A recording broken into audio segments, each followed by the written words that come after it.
दोस्तों नमस्कार। दोस्तों आज के डिस्कशन का शेयर है PIL इटालिका लाइफ स्टाइल लिमिटेड। इसके फाइनेंशियल ईयर 2025 के क्वार्टर फर्स्ट के रिजल्ट आ चुके हैं। रिजल्ट के बाद में मैंने एक रिसर्च की, उस रिसर्च को इस वीडियो के माध्यम से आप तक पहुंचा रहा हूं।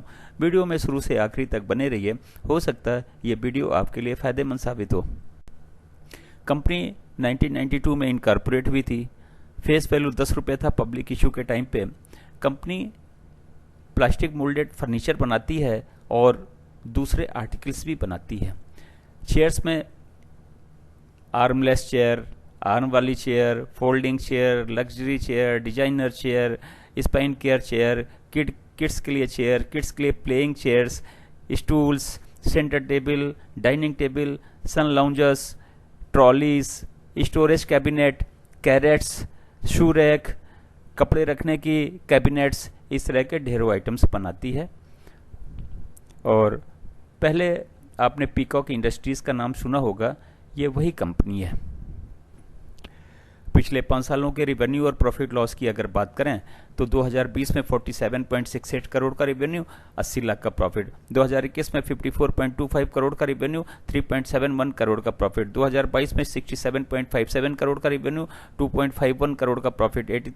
2023 की अगर बात करें तो 83.42 करोड़ का रिवेन्यू, 3.04 करोड़ का प्रॉफिट। 2024 की बात करें तो 95.43 करोड़ का रिवेन्यू और 4.62 करोड़ का प्रॉफिट।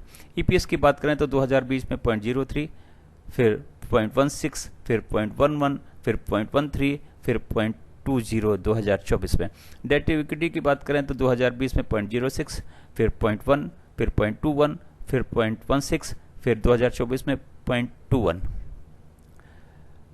दोस्तों पिछले 5 सालों के रिवेन्यू पे अगर नज़र डालते हैं तो 2020 में लगभग 48 करोड़, फिर 54 करोड़, फिर 67 करोड़, फिर 83 करोड़, फिर 95 करोड़।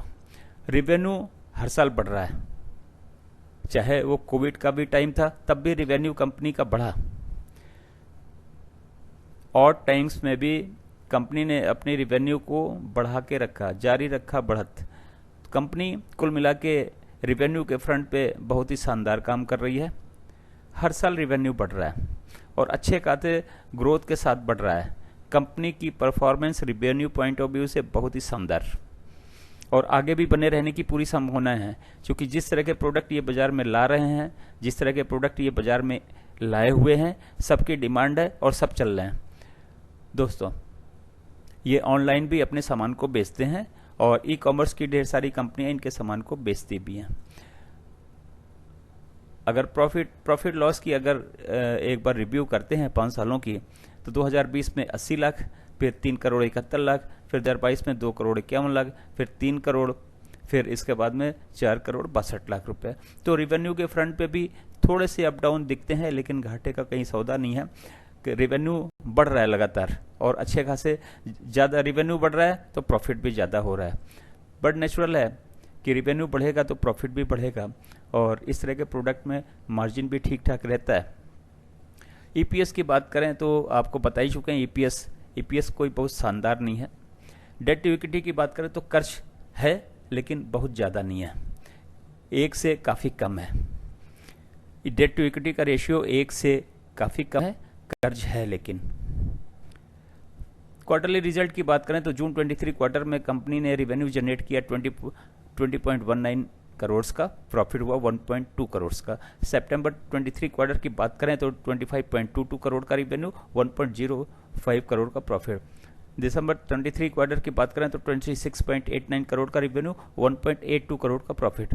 मार्च 24 क्वार्टर की बात करें तो रिवेन्यू 24.93 और प्रॉफिट 0.55 करोड़।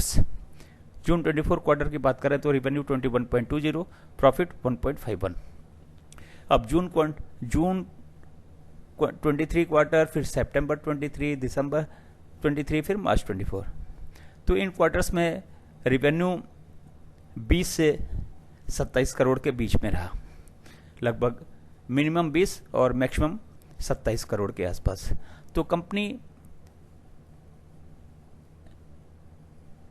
ठीक रिवेन्यू जनरेट कर रही है और जून 23 क्वार्टर को अगर कंपेयर करते हैं जून 24 क्वार्टर से, तो 20 करोड़ का रिवेन्यू जून 23 में था, तो 21 करोड़ 20 लाख का, मतलब 1 करोड़ का जंप है। और प्रॉफिट की बात करें तो 1.2 करोड़ से 1.51 करोड़ का। तो जून 23 क्वार्टर को जून 24 क्वार्टर से कंपेयर करते हैं तो रिवेन्यू में मामूली सी बढ़त है, करीब 5% की, और प्रॉफिट में ठीक ठाक बढ़त दिखती है। तो कुल मिला के कंपनी प्रयासरत है और आगे बढ़ने के लिए काफ़ी प्रयास कर रही है और आगे बढ़ भी सकती है, चूँकि इस तरह के प्रोडक्ट की डिमांड दिन प्रतिदिन बढ़ता ही जा रहा है और कुछ न कुछ नया प्रोडक्ट हर घर में प्लास्टिक का आता ही है इस तरह का।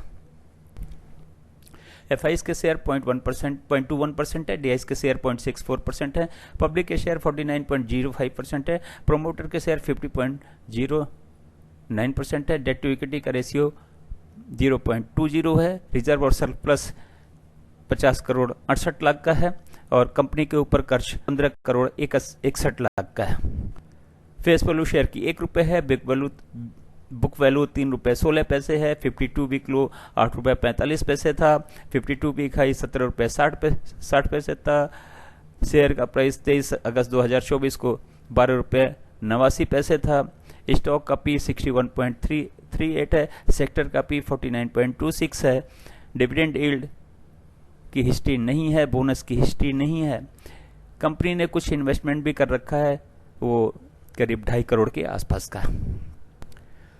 दोस्तों, ये एक इंफॉर्मेटिव वीडियो था और इस वीडियो के आधार पे न तो इस शेयर को खरीदें और बेचें, ये केवल आपके रिसर्च को हेल्प करने के लिए था और अपनी रिसर्च खुद करें, उस मेरे रिसर्च की हेल्प लें अगर हो सकता है, और उसके बाद में अपने रजिस्टर्ड सेबी एडवाइजर से डिस्कस करें, इसके बाद में ही शेयर को खरीदें या बेचें। जहाँ तक रिसर्च के आउटपुट की बात है, तो कंपनी जिस फील्ड में है उनके प्रोडक्ट की डिमांड दिन प्रतिदिन बढ़ने वाली है और कंपनी प्लास्टिक मोल्डेड आइटम्स बनाती है, तो और भी नए प्रोडक्ट्स जो आएंगे वो भी बनाएगी। तो ये इस तरह के प्रोडक्ट तो लगभग हर घर में यूज होते हैं, तो ये कंपनी आगे भी ठीक ठाक रिजल्ट पेश कर सकती है और कंपनी के प्रोडक्ट्स भी कुल मिला के ठीक ठाक हैं। तो दोस्तों, अगर मेरे चैनल पर नए हो तो सब्सक्राइब करें, अगर सब्सक्राइब किया हुआ है तो बेल आइकन को ऑन करें और वीडियो पसंद आया हो तो लाइक करें और दोस्तों को शेयर भी करें। एक बार फिर से आपका बहुत बहुत धन्यवाद।